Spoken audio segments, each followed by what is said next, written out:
嗨，大家好，我是翻转医学观念的志明波波。今天呢，我们要来翻转一下大家对于夜咳症状的一个认知。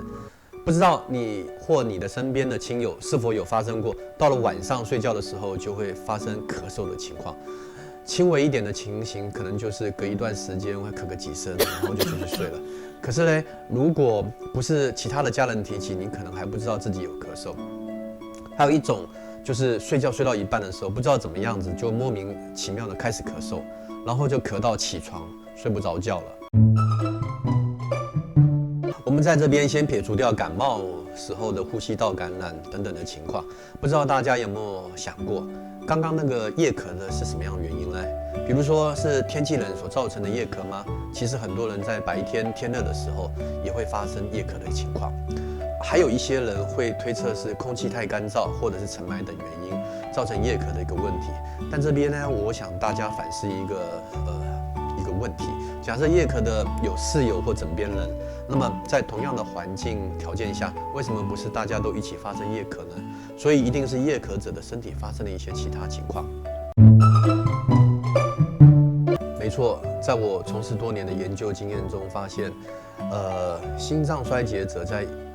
夜晚睡觉的时候就会发生很极端的夜咳现象，他们可能已经咳到完全无法入睡，也就是我书里面所说的睡眠救赎里面谈到的极端型的缺氧型失眠者。那如果不是心脏衰竭者所发生的这些夜咳呢，其实也是同样的道理，他们是属于睡觉时容易发生咳嗽的一个缺氧型失眠者。我提到的缺氧型失眠者晚上会咳到睡不着觉的主要原因，当人在睡觉的时候，血氧的供给减弱了不少，相对的运作肺部的气体交换的一个组织，包括喉咙、气管以及肺泡等等的血氧也会同样的一个匮乏，而造成呼吸系统慢性的一个缺氧问题。那么慢性缺氧的呼吸器官呢，除了使较多的水分渗透在肺泡中以外，而且会直接的降低身体的一个获氧能力，还会呢引发绒毛的一个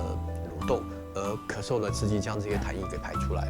另外，缺氧造成支气管细胞间隙的一个膨胀，而使所谓的气管的一个管径渐渐的缩小，造成正常呼吸时空气进入比较越来越困难，自然的就会张开嘴巴而加大呼吸量。可是呢，当空气通过时，却导致所谓喉咙黏膜的组织失水而干燥，而发生痒咳的一个现象。之前呢，我有个读者，他妈妈晚上都会夜咳，咳到好像整个肺都要咳出来一样，整个家人都是因为这个问题而全都睡不好，这就是影响全家一个作息。他带妈妈去医院看病，医生说不是感冒，后来去做了肺部检查，也不是气喘或者是其他的一个肺部毛病。困了很长一段时间以后，他偶然看到我的其他的著作，发现可能这个是跟缺氧的问题有相关。所以呢，他来询问过我，在我说明原因以后，他才了解为什么心脏有问题的妈妈晚上会夜咳了。后来，这个也给他了一些建议，让妈妈的一些夜咳会好起来，也算是帮他们全家一个忙。刚刚有提到，大部分的夜咳是因为呼吸系统的慢性缺氧所造成的，所以我会建议这类的人多练习呼吸和吐纳的一个相关问题。举例来说，先将嘴唇完全闭合起来，慢慢的吸气，用鼻子吸得越慢越好，最好能够再憋气一段时间，尽量的能够憋多久就憋多久，然后呢，慢慢的用嘴，慢慢的把它呼出来。这种方式去强化他们的呼吸道的一个功能，还有也可以吃一些有助于睡眠强化的有氧食物。这些方面呢，在我的书里面也有提到。此外呢，环境和温度也是影响睡眠或甚至会夜咳的一个关键因子。所以呢，建议他们戴上一些围脖或口罩来帮助这些有困扰的睡眠。这些方法大部分在1到2个月以后就可以很快速明显的解除这些人的一些困扰。这些相关的配方还有生活的一个习惯注意事项，在我的缺氧研究中心官网，还有逆转缺氧型慢病、